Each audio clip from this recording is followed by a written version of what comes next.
Dahil natapos na natin siyang na-print, ito na yung print niyan, gagawin na natin ngayon siyang rubber stamp.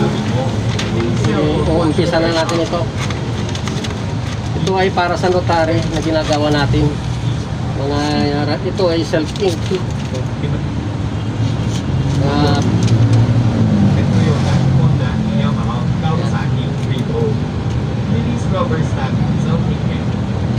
Ang notary. Mabilis na lang din itong gagawin dahil hindi na gaya dati na yung paggawa natin. Ibang pala ito, mabilis lang. Sinaksak ko na yung machine. Yan yung machine ko sa likod. Katapos ito na yung pinaka ito.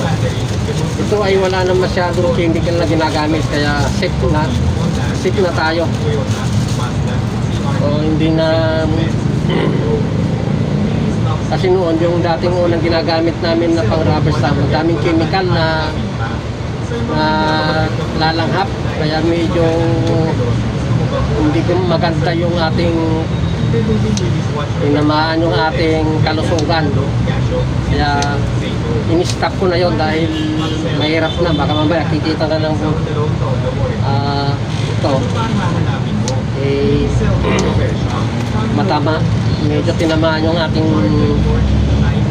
kalusugan doon, kaya in-stop ko na yung chemical. Ito ay mas mabilis na ang gagawin, pero mas maganda pa